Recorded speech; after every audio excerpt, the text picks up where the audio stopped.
সুপ্রিয় শিক্ষার্থী, concept online ক্লাসে সবাইকে স্বাগতম। আশা করি যে যেখানে আছো ভালো আছো, সুস্থ আছো। আজকে তোমাদের মাঝে আমি অষ্টম শ্রেণীর গণিতের দ্বিতীয় অধ্যায় মুনাফা অধ্যায়টি নিয়ে আলোচনা করব। আজকে বিষয়টি থাকবে 2.2 এর চক্রবৃদ্ধি মুনাফার অঙ্কগুলো। যদি আমরা চক্রবৃদ্ধি নিয়ে আলোচনা করব, চক্রবৃদ্ধি মুনাফার পাশাপাশি সরল মুনাফাটা জানা খুবই প্রয়োজন, যার জন্য আমরা সরল মুনাফা সংক্ষিপ্ত আলোচনা করব। প্রথমে সরল মুনাফাটা কি? সরল মুনাফাটা হলো, ধরো তুমি 10% মুনাফায় ব্যাংক থেকে তুমি 100 টাকা নিয়েছো। তো এখন 1 বছর পর তাকে মুনাফা দিতে হবে 10 টাকা, 2 বছর পর তার মুনাফা দিতে হবে 20 টাকা, 3 বছর পর মুনাফা দিতে হবে 30 টাকা। অর্থাৎ প্রতি বছরই তোমাকে 10 টাকা হারে মুনাফা দিতে হবে। আর এখানে লেখা আছে 10% মুনাফা। 10% মুনাফার অর্থ হলো 100 টাকার 1 বছরের মুনাফা হলো 10 টাকা। আর আমরা যে প্রতি বছর দেখলাম যে 10 টাকা করে মুনাফা দেওয়া হচ্ছে, আর এটা হলো সরল মুনাফা।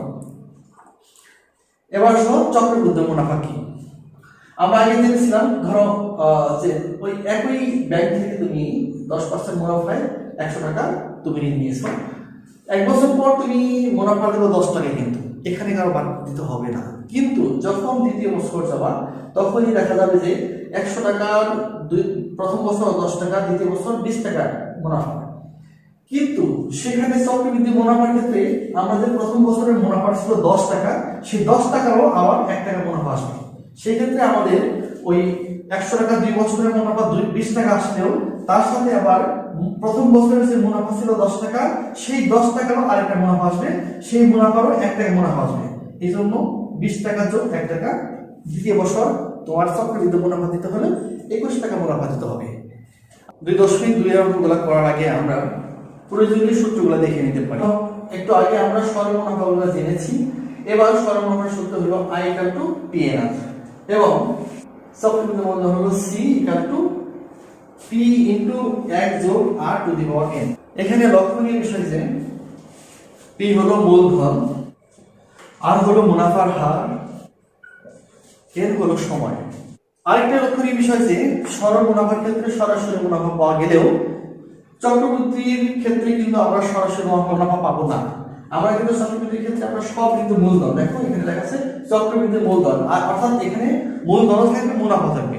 পরবর্তীতে আমরা যদি এই মূলধন স্ববৃদ্ধি মূলধন থেকে অর্থাৎ স্ববৃদ্ধি মূল থেকে যদি আমরা মূলধন বিয়োগ করে দেই, তাহলে চক্রবৃদ্ধি মুনাফা পাবো। চক্রবৃদ্ধি মুনাফা সমান C - P, অর্থাৎ চক্রবৃদ্ধি মূলধন থেকে মূলধন বিয়োগ করলে চক্রবৃদ্ধি মুনাফা পাওয়া যায়। তাহলে আমরা এই অধ্যায়ের অঙ্কগুলো শুরু করতে পারি।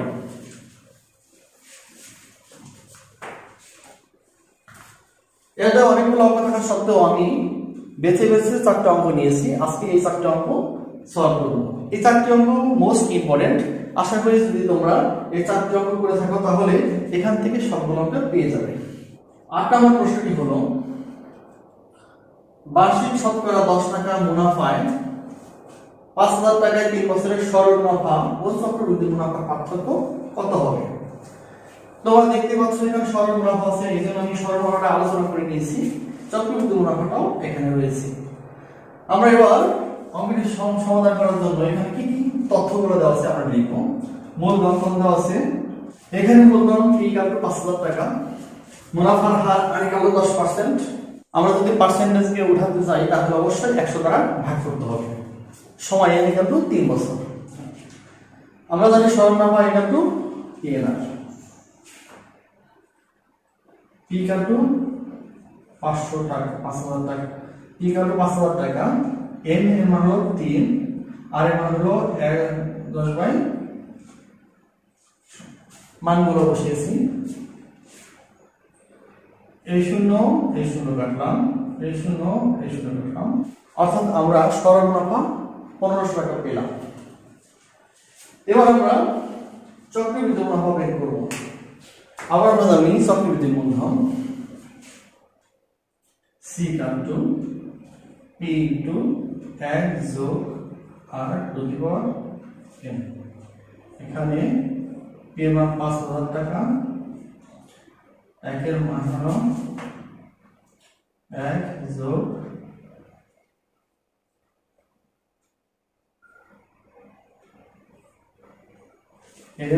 এর মান 3। তাহলে আমরা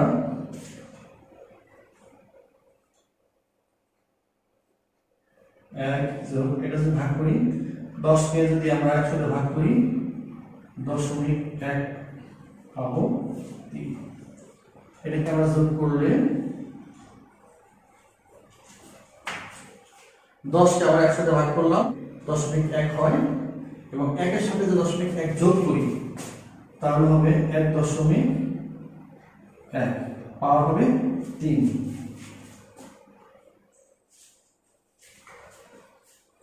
এটাকে আমরা কিউব করে এর সাথে গুণ করি তাহলে পেয়ে যাব 6 6 5 5।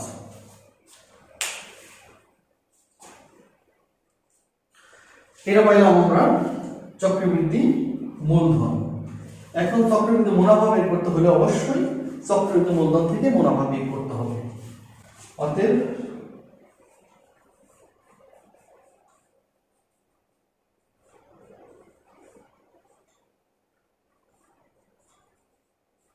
সমান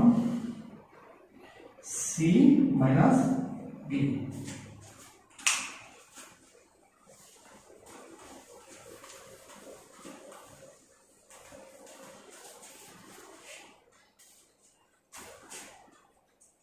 সমান সি এর মান হলো 6 6 5 5 বিয়োগ 5000 টাকা।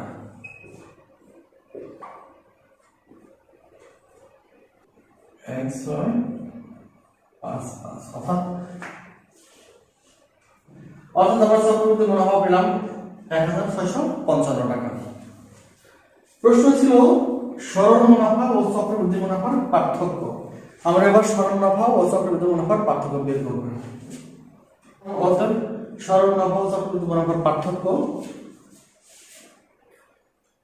1 6 5 5 বিয়োগ 1 5 0 0 এত টাকা। এটা ছিল আমাদের চক্রবৃদ্ধি মুনাফা, এটা ছিল সরল মুনাফা। এখন চক্রবৃদ্ধি মুনাফা থেকে সরল মুনাফা বের করে দিলে আমরা সরল মুনাফা এবং চক্রবৃদ্ধি মুনাফার পার্থক্য পেয়ে যাব। বের করলে 155 টাকা। উত্তর 155 টাকা। তাহলে আমাদের অঙ্কটি হয়ে গেল। তাহলে এবার আমরা পরবর্তী অঙ্কটি দেখব। পরবর্তী আমাদের 9 নম্বর অঙ্কটি রয়েছে একই হার মুনাফায় কোন মূলধনের 1 বছরান্তে চক্রবৃদ্ধি মূলধন 6500 টাকা ও 2 বছরান্তে চক্রবৃদ্ধি মূলধন 6760 টাকা হলে মূলধন কত? মনে করি মূলধন পি। প্রশ্ন হলো 1 বছরান্তে চক্রবৃদ্ধি মূল পি ইনটু 1 প্লাস আর 1 যোগ r to the power a1। এটাকে আমি একটু বর্গ করে নিব বা পি স্কয়ার 1 যোগ আর এখানে স্কয়ার হয়ে যাবে। এটাকে স্কয়ার করলে কত হয় আমরা দেখে নিই 6500 টাকা। তাহলে এটাকে স্কয়ার করলে হবে স্কয়ার 1 যোগ আর স্কয়ার 4 2 2 5 0 0 0 0। এটাকে আমরা এক অংশ করে দিব। আবার 2 বছরান্তে চক্রবৃদ্ধি মূল 6760 টাকা। এটাকে আমি 2 অংশ করে দিয়ে রাখলাম। তাহলে 1/2 হতে আমরা পাই এখানে এই অংশ আর অংশ কাটা, এখানে পি আর পি স্কয়ার কাটা, শুধু পি রইল বা এখানে শুধু পি রইল সমান। এই পাশে আমি অংশ আর অংশ কেটে দিই তাহলে হবে 6250 হবে 6250 হবে। তাহলে মূলধন হলো অর্থাৎ মূলধন 6250 টাকা। তাহলে আমরা পেয়ে গেলাম। এবার দেখবো আমরা পরের অঙ্কটি কি রয়েছে। 10 নম্বর অঙ্কটিতে আমরা দেখছি বার্ষিক শতকরা 8.50 টাকা চক্রবৃদ্ধি মুনাফায় 10,000 টাকায় 2 বছরের সবৃদ্ধি মূল ও চক্রবৃদ্ধি মুনাফা নির্ণয় করতে বলছে। একটা বিষয় খেয়াল করতে হবে, এখানে বছরের সবৃদ্ধি মূল আর একটা চক্রবৃদ্ধি মুনাফা। আমরা সবৃদ্ধির মূল কিন্তু সূত্র শিখেছিলাম c = p * x + r two the power n। এটা হলো সবৃদ্ধি মূল। আর যদি চক্রবৃদ্ধি মুনাফা বের করতে চাই তাহলে চক্রবৃদ্ধি মুনাফা সমান c - p, অর্থাৎ সবৃদ্ধি মূল থেকে মূলধনকে বিয়োগ করে দিলে আমরা চক্রবৃদ্ধি মুনাফা পেয়ে যাব। তাহলে এবার অঙ্কটি করা শুরু করা যাক। এখানে মূলধন p = 10,000 টাকা, মুনাফার হার r = 8.50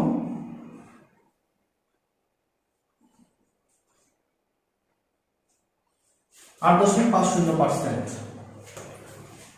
সমান 8.50/100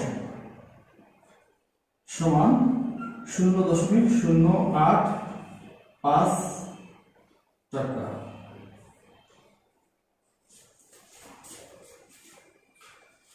সময় 2 বছর।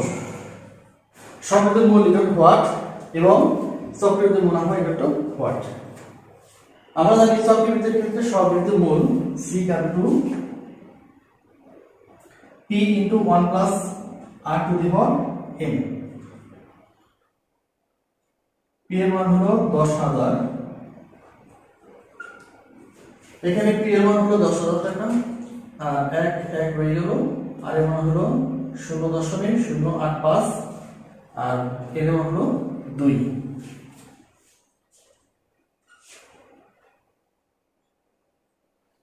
এক আর 0.085 যোগ করলে 1.085 উপরে পাওয়ার 2। এটাকে আমরা স্কয়ার করে যদি 10,000 সাথে গুণ করি তাহলে আমরা পেয়ে যাব 1,1,7,7,2.25। তাহলে আমরা সবৃদ্ধি মূলধন পেয়ে গেলাম। আমরা জানি সবৃদ্ধি মূলধন থেকে মূলধন বিয়োগ করে দিলেই চক্রবৃদ্ধি মুনাফা পাওয়া যায়। অতএব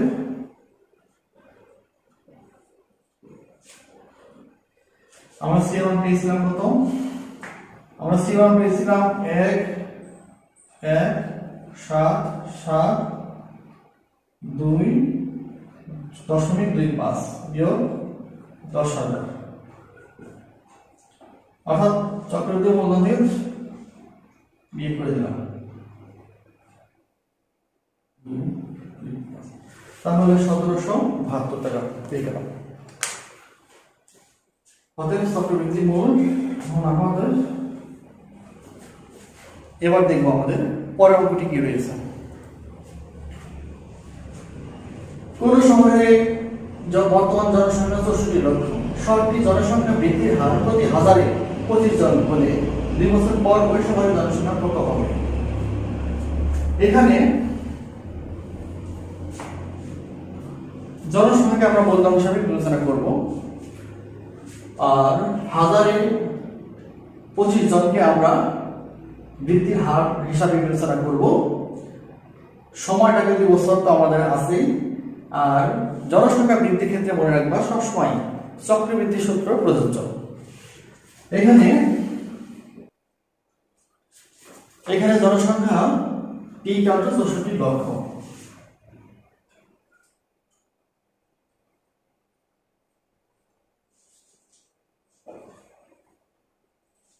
অর্থাৎ 64 লক্ষ জন। জনসংখ্যা বৃদ্ধি 1000-এ 25 জন। আমরা যদি 1000-কে আমরা 25 দিয়ে কাটি তাহলে 1040 থাকে, আর উপরে 1 থাকে, অর্থাৎ 1/40 থাকে।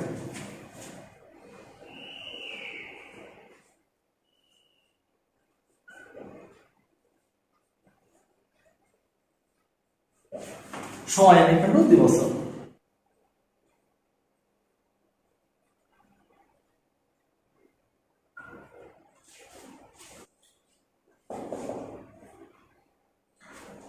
জনসংখ্যা বৃদ্ধির ক্ষেত্রে স্তর বৃদ্ধির সূত্র প্রযোজ্য। অতএব C equal to P into x যোগ r to the power n. 64, P এর মান 64 লক্ষ।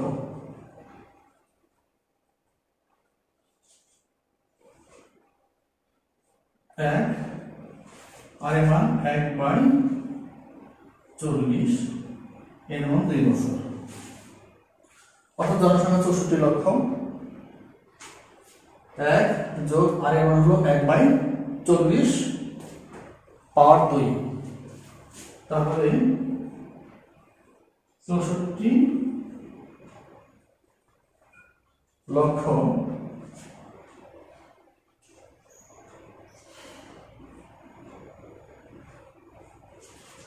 এককে যদি আমরা 40 দিয়ে ভাগ করি, 1/40 0.02।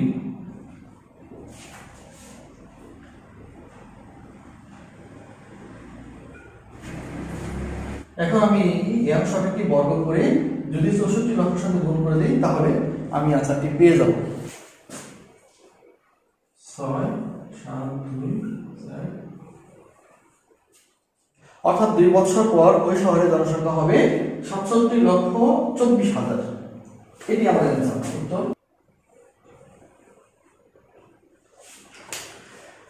আজকে আমাদের আলোচনার বিষয় এতটুকুই ছিল। আবার তোমাদের সাথে দেখা হবে। সে পর্যন্ত তোমরা ভালো থাকো, সুস্থ থাকো। আল্লাহ হাফেজ।